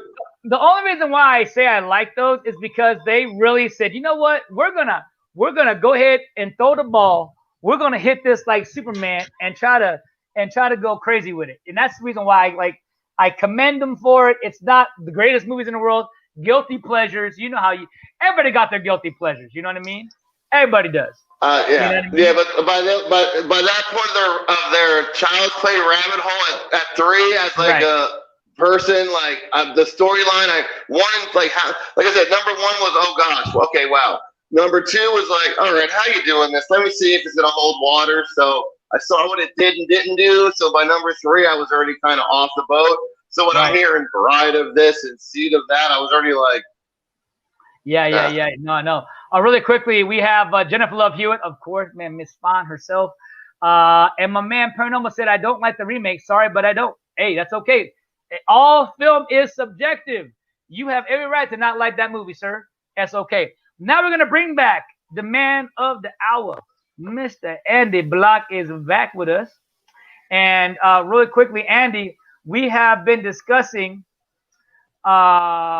we're gonna let you go back and yeah, catch them up. let you rate real quick. So the first one I believe that we missed was the Underworld series. Okay, you like them all. So let me tell you how I ranked them. Tony, we won't talk about it because we already did already. So we're just gonna rank them ourselves to give what his is. Mine was I believe it was 1, 2, 4, 5. I'm sorry, 5, 4, and 3. That was mine. Okay, and so that was Underworld, Evolution, Rise of the Lycans, Awakening, and Blood Wars. Andy, what you got, my good friend? Underworld. You have to give me a second to look at which ones are which. No worries, no problem. We can do like the layman's terms. There's, first vampire, when the second one when he's a hybrid. The third one was the throwback, the prequels, right? The one was the prequel. Yep. The third one they went with the prequel. The fourth one was when she finds the daughter. Yes and no. It sets up the part where they're gonna find Mike, and then 5 is when they really do bring in the daughter and do the thing in that. Yeah, they try to find Michael. Yeah, I got it then. 1, 3, 2, 4, and 5. There you go. All right, moving. The first one, the Rise of the Lycans prequel is actually very cool because it gives a backstory on why everything is the way it is. Right. And the rest were just kind of like, meh, okay, whatever. They're good action. No worries there. All right, your favorite franchise? I'm just teasing. Rambo, baby. Give me some Rambo love. 1 through 5. What you got for me, Mr. Andy? First Blood, and I haven't seen the last one, but the rest can suck my nut. Whoa, that's tough. Okay, so Andy, I will say this. Well, I don't know if a part of me, because you said that, because for a minute I was like, you might actually like 5, but because you said 2 through 4 can suck a nut, I don't know now.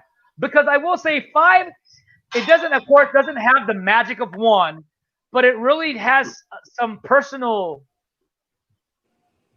stuff to it for him as Rambo for 5, because of what he does, and he goes through some shite. He goes through some shite, Andy. For 5. So going through some stuff and actually experiencing it, because you watch First Blood, and First Blood is like, yes, hey, I mean, this guy's got some PTSD. There's some stuff going on in they his hit brain that isn't right.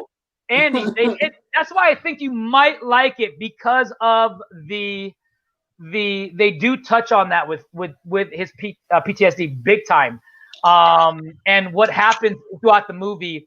And I will say, is a lot of gore, but not the gore that you're thinking. Because I know 4 with the gore with the guns, there's a lot of cool stuff with that.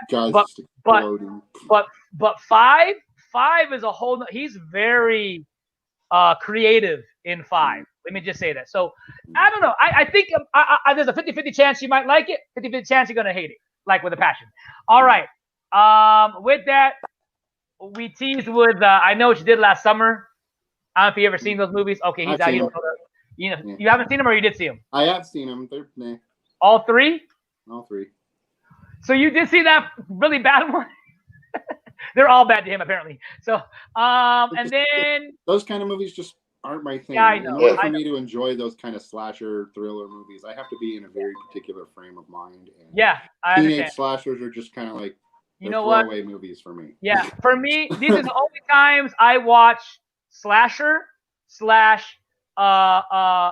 do you call them? Teen movies, if you want to call them that. Or when it's a rainy day, when it's cloudy, right? Dark, or if it's Halloween week, like Halloween week time, like the month of October. Those are the times I watch those two things. Besides the the awesome Dracula movies that come out here and there, right? The vampire one. Okay. Okay, we got some people commenting here. Chucky, what about your ranking on Chucky, Mr. Andy? Any Chucky love? Child's Play, the original and the newest one, and the rest can suck my nut. There you go. see, I want to say this real quick. See, and I count paranormal to be like you, where you guys have these these different thoughts and stuff like that. But see how like you could say, hey, I really enjoyed that remake, and guys can be like, hey, I don't like this remake. Sorry, I just don't like. They don't like it. It's that's why movies. A movie hits people differently each time. And no matter what, you know what I mean. Rambo 2 was better than 1 in my. Wow, look at that. Well, that's because Rambo 2 is a different type of movie. Rambo 2 is an action movie, whereas Rambo 1, First Blood, is actually more of like a dramatic. Yeah, big time. Kind of psychological. I'm taking over it. Yeah. Yeah, it's very. Yeah, I saw 2 first, and that's why I instantly will gravitate to putting 2 in front of 1, because I saw that first and was like, oh wow, action got me sucked in at the time in the age, right. And then drop back to see the first one and try to get some depth to it. So nothing like 2 and 3. It's like this is a totally different dude. This is something else. Yeah, I want to say.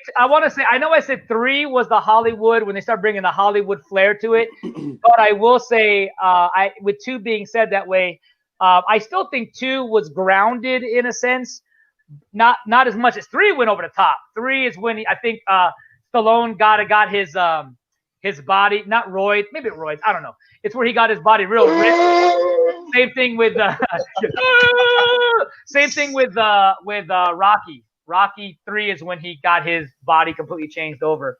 We got Francis saying hi and how are you today? All right, let's move on to the next one. We're almost done, guys. This is so good. We're doing great today. Thank you for everybody in the chat. Can we guys say thank you to everybody in the chat?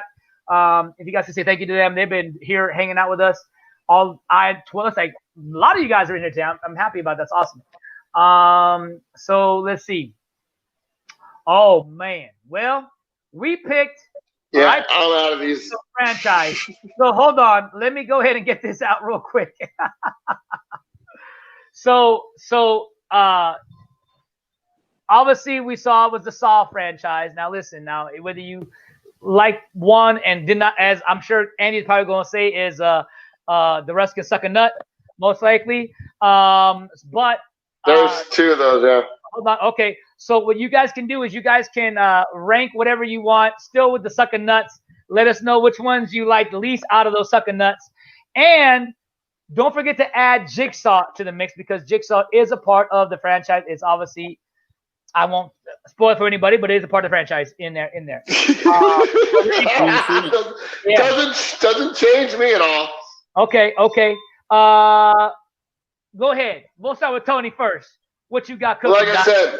Like I said, horror is like my weakest link on it. I watched the first one, and then it's kind of like you're trying to pull on it, and it's like making a whole bunch of 7s.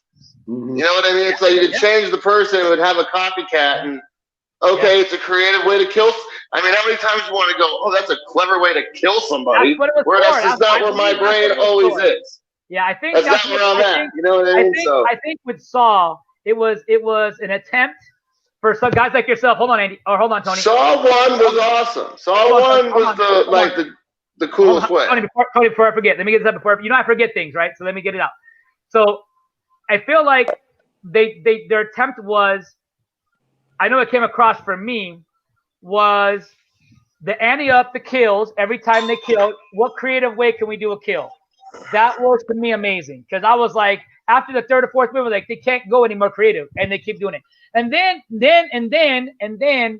the way that they made the story as the stories, it was a Criminal Minds thing. It was like an investigation where like every single movie, you thought it was going one way, and they totally bait switched and they did that.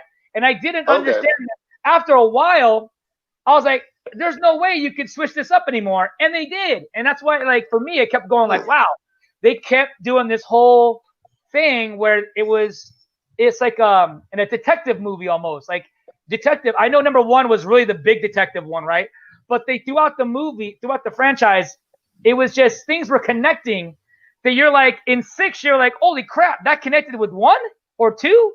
Like it was like one of those that you have to really like watch. Yeah, but there's an area when it comes to horror sequels where it goes back to that Friday the 13th formula, in my opinion, where you kind of start just going, I can like, let's just guess who's gonna die and how, or breaking the cardinal rule of something maybe. And the first Saw was crazy cool. I liked the actor guy. That's the dude that was in like Princess Bride. It had a incredible first act. I don't know about all the actors. I don't know about the quality of all the other actors or how famous or they weren't and all the rest. But once I saw a bunch of them being made, I saw it trying to get forced into a franchise maybe, where it could have been just left alone and been awesome. And I just kind of was like, I'm not worried about it. Right. But that was just me. Yeah, horror is my weakest category. So you like number one. Okay. Andy, go anything. I mean, you probably do the same thing with Tony. Probably number one is your spot, and everything else is sucking a nut, right? Yep. But let me hear you say it, though. I like to hear you talk about it. Go ahead. I like number one, and I haven't watched the entire ones because even though you are correct, it is kind of like this. It's supposed to be this thread that you're supposed to go, oh, that connects to number two. Yeah. Ooh, that connects to number four. Blah blah blah blah blah. And at some point, it just becomes so stretched, so thin. Yeah. You just don't give a damn. Yeah. So and that's what happened. I didn't care. It became old, became tired. Number one was really cool, and they just kept trying to up the shock value. I'm just like, this is just like every other franchise, whatever. Throw it away. Yeah. And that's what's really tough when you do a franchise. I mean, we have fans that love it. I feel like John Wick 4 is coming out, and I'm sorry to bring onto a genre because so far, it's true. I will say John Wick 1, 2, and 3. Everybody's somewhat loves all three. What hasn't he done yet? Right, and so I feel like 4. Everybody's gonna hate 4, and I know me, I'll probably enjoy it, but I'm just saying, like, I have funny feeling people are gonna be like F4 because of XYZ, but. I don't know. It better start concluding some plots and some characters that are getting together and giving us what we want to see, like some action with these guys together taking care of some stuff. There's a lot of good story going. There's a lot of good story that just got created in John Wick. Andy, I agree with you. That if they don't, there might be one that is a little more story and not as much action. That might be maybe the week that they're setting up for the final one. People need, when you're in, to me, I think studios and people that make movies, and listen, take it from a guy that does, I'm not at the standard of George Lucas or Richard Donner or these guys that are the big names, but I create film and I make film. So, but when you make a film, and I'm sure Andy, you could contest, you got to find the balance of a cash grab. Because we're all in it to make money, right? And to be able to do a cash grab, but still give a story that's compelling to people, right? It's hard to find that balance, but it is a balance. It's not even really about a balance. It's about these guys recognizing that, okay, we need to conclude some of these stories. What's happening is that these executives and these writers and stuff are like, no, we need to leave them open so that we can continue to stretch them out. Right. Instead of just saying, this story's done. We're played with it. Let's close it. We'll start a new one. They're not doing that. That's what they need to start doing. Well, what I mean is, they have to start closing. They should start closing the stories. But the problem with closing the story, and that's nothing wrong with closing the story, but if they don't close it out correctly, that's where people get upset. And that's what I mean by the balance. You got to give the story a good send-off, is what I'm saying. Because there's a lot of TV shows, there's a lot of movies that they close off a story, but as fans, we don't like the way the story closed off. I'll pick one for you. Luke Skywalker. Everybody despised supposedly that ending for Luke Skywalker, but they closed the story on the chapter on Space Jesus, right? Yeah, close it. No. Close it, yeah. But I'm using that as an example of where a storyline it can get cut off, but the person that made the story didn't close it off like maybe the fans would probably have wanted it to. Well, let's just see if they will successfully close some of these stories. Might want to see Halle Berry and those fur missiles come back, like save John in a weird situation, because she's kind of rogue too, whether you liked her or not. Her and her dogs are going to be on the run too now. It makes sense. It makes sense to maybe have them come together again. Andy, give me what you were saying about that a second ago. What you were going to say? Okay, so going back to Luke Skywalker analogy. See, the problem with the Luke Skywalker analogy is that everybody thought Luke Skywalker's story was closed, and then they reopened it, and then they closed it again. Okay, okay. So let me rephrase it. The reopening and the reclosing of the Skywalker is what I meant. Okay, not from 6. I'm just talking about the reopening of whatever happened in 7, and then in 8, and then they instead of trying to fulfill what could be a great great closing for him, apparently through the franchise, but just meaning for 7 and 8, I feel like everybody got let down. The ones that were huge fans, you know what I mean? Well, so yeah, and again, again, I'm only using that as a reference just to say that anything that has a great story, anything that has a great opening, whether it be a 1-time, 2-time, 3-time, and it gets closed, hopefully the director and the producers and the people find a way to close it properly so that way it can be enjoyable. Okay. Well, as a fan, what do you want to see? What would you want to see out of the next John Wick? Purple said, we got to get off John Wick. We got to get John Wick. We got to get John Wick. Planet of the Apes with Mark Wahlberg, prime example. Okay, maybe I'll say for that. Let's say Paranormal Underworld. Saw. Okay, so he put 1, 2, 3, 4, 5. So basically, the order in order. They didn't need 8 or Part 9. Part 9 is coming out. It's called Spiral. I know you guys are not going to really care about that. It's called it's actually called Spiral. And I don't know where, if it was all before what happened or after or in between. I don't know, but it's Chris Rock's. I'm interested because it's Chris Rock's first kind of really serious role, because usually he plays a lot of comedic roles, and I like to see other people try their range and give that a shot. So yeah. I believe the next one is, we're almost done with this, guys. Oh, I already know which one it is. You might more like this one, Andy, because this is completely in our era in a sense, even though they made 10 million thousand of them, is Hellraiser.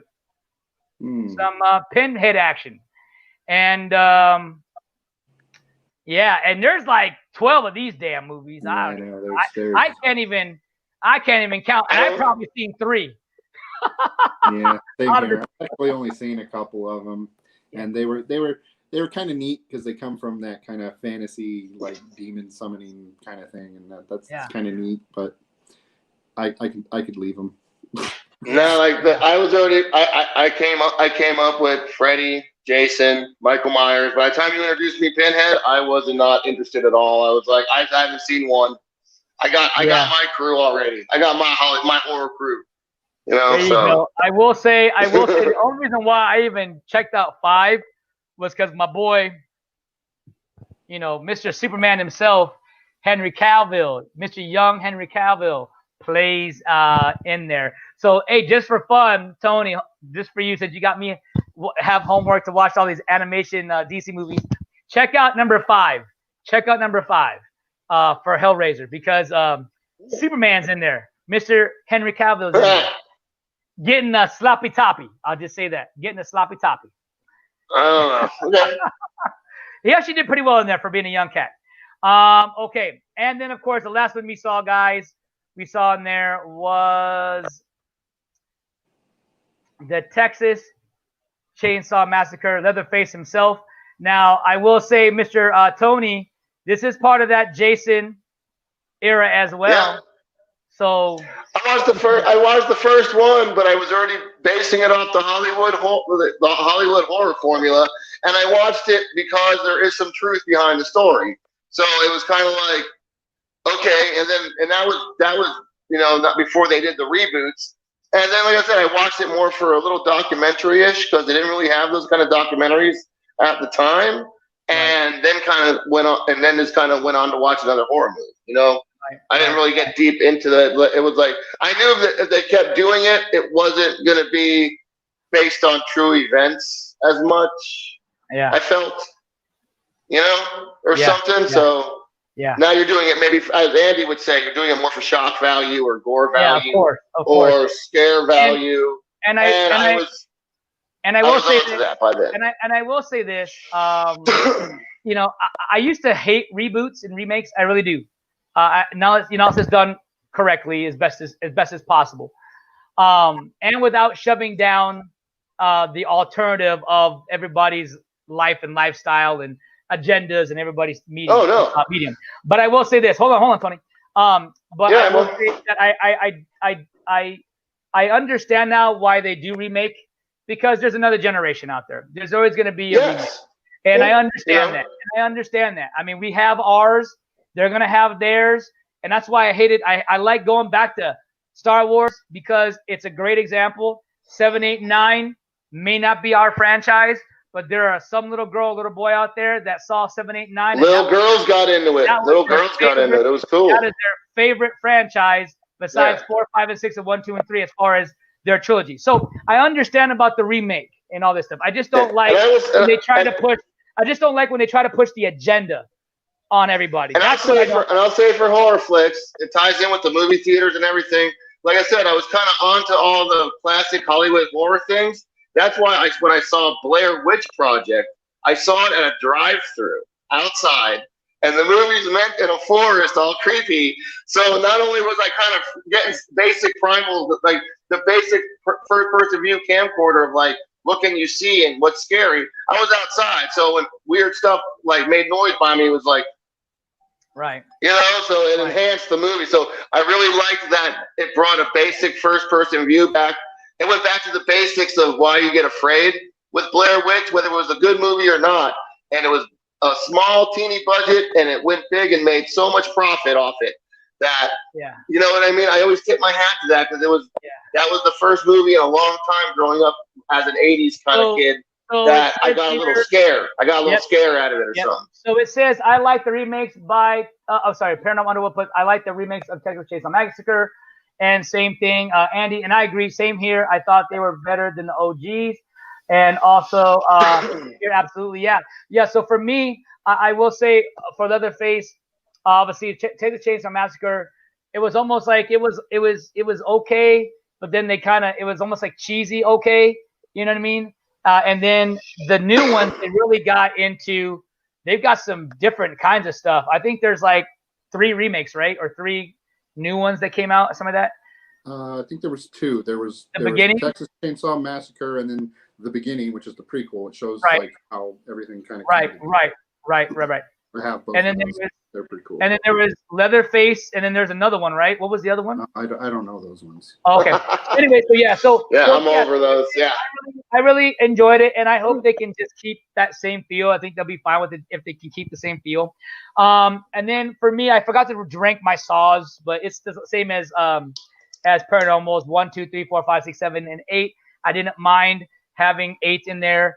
I think that's for Jigsaw because I think 7 was chapter 7, the final chapter, whatever you want to call it. And then of course, I'm looking forward to Spiral. And then that's pretty much it there. I know there was some not that they didn't show or not show, but I know that there was Jeepers Creepers and some other stuff we're gonna add in later. But remember, we'll get all that. We're gonna get onto that at the end, by Halloween. We're gonna get into that. But I will say, I will say that there you go. I will say that next week, get your chick flicks ready because this is for the ladies. We're gonna do nothing but chick flicks. We're gonna rank chick flicks movies. And so if you guys have a few you want to send me, I'll send a few myself. We'll put them up there. It can be a franchise. It cannot be a franchise. It can be one movie, one standoff. It could be whatever it is. It has to be a chick flick. Chick flick, no. Okay? Chick flicks. No. I know we're both like, you might want to find one of those guys that has been in a very stable dating relationship where Andy was like, he don't like to collaborate with me, so I don't think we're gonna do chick flicks. And I'm like, yeah, we're gonna do chick flicks. We're doing it next week, so get ready. I'll try. Yeah, it's gonna be good. It's gonna be a rocky road, but yeah, for sure. We'll make sure you put Princess Bride right all in there, and but no, you don't, because I'm gonna talk crap about that movie. The only good thing about that movie is Andre the Giant. That's the only reason why I even watched part of it. There you go. I'm not. There's so many great parts. There's so many great parts. Oh, please tell me where they're at, because I'll try to rewatch it. Try to tell me where they at. I'll try to watch The it. battle. They do a fight scene. They do a fight scene with left-handed and right-handed. Yes. Ambidextrous. The fire swamp. I don't even think I got that far. You mean rats of unusual size? Exactly. All US's. Miracle Max. Billy Crystal's role. Yes. You know Him and Carol Kane or something. You know they couldn't get over? It was more like they were acting. They were almost acting like a Broadway show in the movie, and I think that's what they were grasping for, maybe. But I couldn't dig that. To me, they loved that character that Billy Crystal did so well that they put it in the Tooth Fairy with the rat. Let's put it this way. Spaceballs to me, Spaceballs, they had that comedic element, but it was still like it wasn't like a Broadway musical. I feel like Princess Bride was that Broadway musical, and I don't really like those types of movies. I think that's why. Maybe that's. Am I right? Is that like to me? That's like there's not one song in it, so when you compare it to a musical, I'm just like. I'm talking about the way they act. It's overplayed. Like, oh my God, oh, like it's overplayed. Like the acting was overplayed to me, like way overplayed. Like no one acted better than Andre.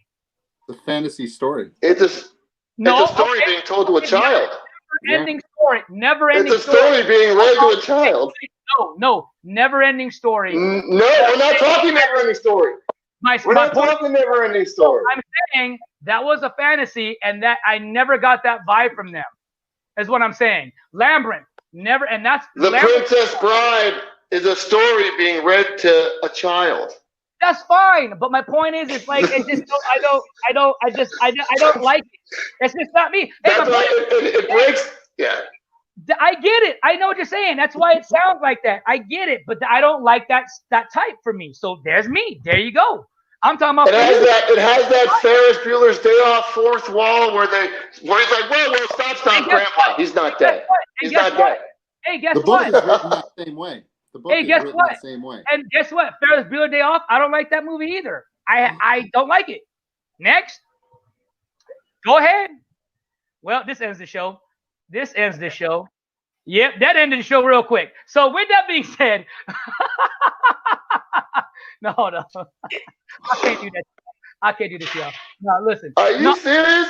Listen. They bought it. Nah. Never doubted it for a minute, for a second.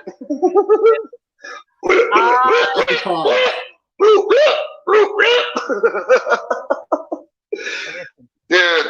It's the same thing. I saw trailers of that movie and not interested to watch it. I had not. Just like Princess Bride, I saw the trailer for that movie, then wasn't interested. Then I saw the trailer for oh my God, I can't say the name. Ferris Bueller's Day Off, right? I saw that and the trailer, didn't want to watch it.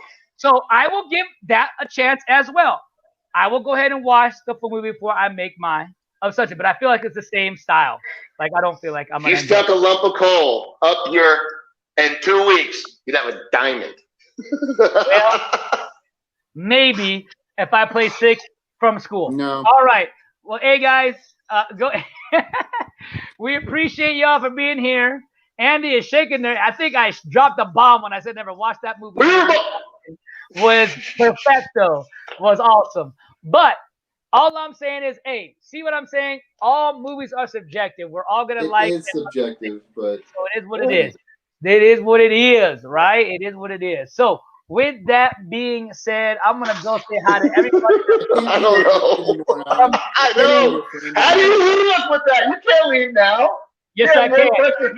We got How can you not like Ferris Bueller's Day Off? That bomb and then let the show fall off like that. You can't do that. So we have, and he rushes us through the whole thing, and now you give us no time.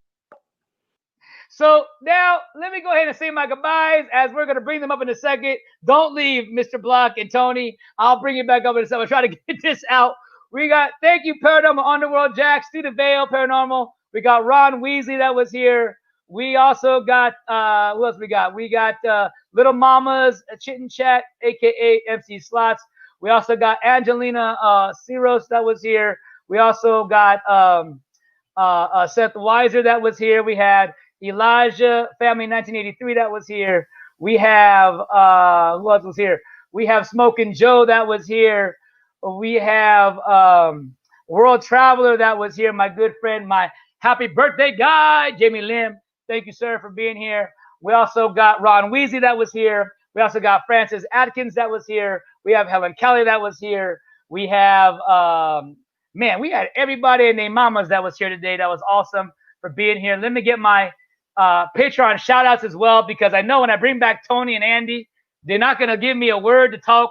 So we're going to go ahead and get this out here. So Patreon shouts out to Helen Callie, to Paranormal Underworld, Through the Veil Paranormal, Michael Simcoe, Team Ranger, Elijah Family 1983, Alan Mosier Jr., and our newest member, MC Slots, aka Little Mamas. Thank you guys for being patrons. We love you guys so much. And it's to help the show grow with better equipment, better things to use. So I hear people in here, why are you screaming and yelling? Because I don't got a mic. You know what I mean? We're doing a lot of different things. So you supporting the channel supports the show, supports the people that we have, whether they come on or whether they do a recording. So we appreciate you guys for being here. And again, next week, guys, we're going to have the chick flicks going on. So if you like those chick flicks, those women, I'm kidding. I'm going to get myself shot. But hey, we're going to have some good times with these movies that we're going to play out as they're considered and called chick flicks. So let's bring them back up really quickly. Andy Block, Tony Spataro. There you go. Hi, guys. Did you ever fake being sick at home? Did you ever fake a sick day? You know what's funny is that so Andy, you say that you love Saved by the Bell. I thought we could communicate in a very kind way, but they didn't even say hi. They just went right back into poking. Oh man. Okay, let me go ahead and answer the question for Tony. Yes, I played home from sick. I played sick from home. Whatever you want to call it. Yes, I didn't go to school. Played sick. Yes, I did. Yes, I did. And Andy, to answer your question, yes. Love me some Saved by the Bell. Love me some Saved by the Bell. Love me some Saved by the Bell. I know. I see you, Andy. You over here doing all kinds of stuff. I see you. I do. But I tell you why. This is why I do it this way, because you guys can't cut me off. So let me say it. So here, I enjoyed the characters. After like a 5 second, 10 seconds, I enjoyed AC Slater. I enjoyed Zach Morris. I enjoyed Tiffany. 5 seconds into Princess Bride, I just couldn't connect with the characters. Maybe that's what it is. Maybe that. Andy, okay, I'm going to bring up Andy. Hold on, Andy. Andy's going like this. What the hell does this mean, Andy? What does this mean? It's not about Princess Bride. We're talking about Ferris Bueller's Day Off. Oh, okay, hold on. Okay, Ferris Bueller's Day Off, same thing. I just didn't like the characters. Maybe only Ferris. Maybe. Oh, he's Zach Morris?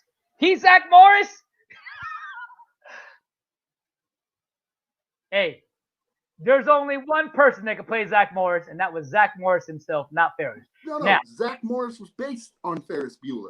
Well, then there you go. But see, did it resonate? It did not resonate with me. Okay, it doesn't resonate. It doesn't. I'll just say, I had a mother at a time that would go to work from like 3 to 10 at night. Right when I got off school, and I had a drum set, kind of like this, in the garage, just like I do. And so my friends were always respectful. We hung out in our pool or the garage and made music or swam. But there was always that moment of the night where it was time to clean up after everybody outside or in the garage or something. And I always had my house cleaned up and outside and everything all nice for when my mother came home, because I didn't let them in the house except for the bathroom, yada, yada. But I always had my Ferris Bueller moments, because sometimes crazy stuff happened and you have to clean it all up. And then like your mom comes home all happy and you got some food ready for her. And I had that Ferris Bueller feeling where it was like time to clean up the chaos before my mom comes home. In fairness, I didn't know we were basing it on Ferris Bueller, because here's the thing.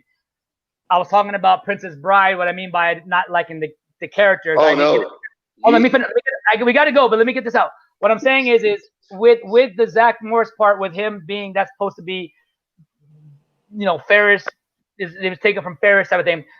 I remember I told you I haven't seen Ferris Bueller. I only saw the trailer and I didn't like the trailer. So I told you I will go watch that movie and I will go see if I have the same feeling now that I have an idea of what you guys are saying. If I like Saved by the Bell, I'll check that out.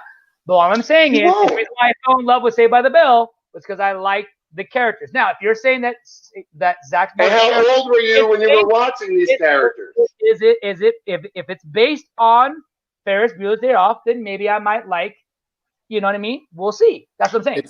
It's a John Hughes movie. It's got the same kind of vibe as Breakfast Club and 16 Candles and I do like those. So I will give that a chance. But like I said, if we're talking about Princess Bride, the reason why I didn't get into that movie was because when even though I know it's being told that's for a kid. Yeah, we understand that. We give you that. Yeah. Back to our Ferris Bueller and you're not seeing it. Well, you know what? Wait, I got to do this one instead because, and the only reason why I did that change up is because I know Tony a lot longer than you, Andy. That's the only reason why. I know him since high school. That's the only reason why. But I'm just kidding. I know. If you don't want me on your show, that's fine. I can leave. No, I always want you. Andy. I don't go there. All right, hey, we gotta go. It's 2 hours. It's 3 hours. I got a place to be. That's why I asked you to come on early, Tony, so I can get out of here. But hey, appreciate you guys. Everybody in the chat, we love you guys. Tony, if you want to say your goodbyes, let them know where to find you. Let them know what's up. Andy, you rock. Alan, always awesome. Andy, you rock. Same to you. There you go. We have to have a show about the movies we don't like or haven't seen and why.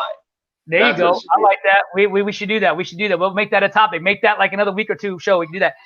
Andy, where can they find you, man? And if you have any new stuff, tell them where to go get it. Goblin HQ Inc. on YouTube, and I haven't put out anything new for about a week and a half. But no, there was something wasn't there something you just posted like 2 or 3 days ago? No.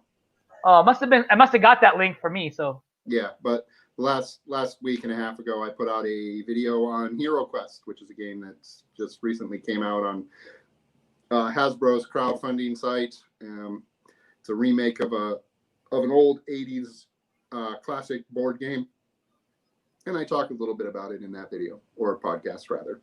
There you go. Cool. Well, you guys support Andy at his channel. If you want to type it in there real quick, Andy, can you put your link on there, or you can't put your link on there?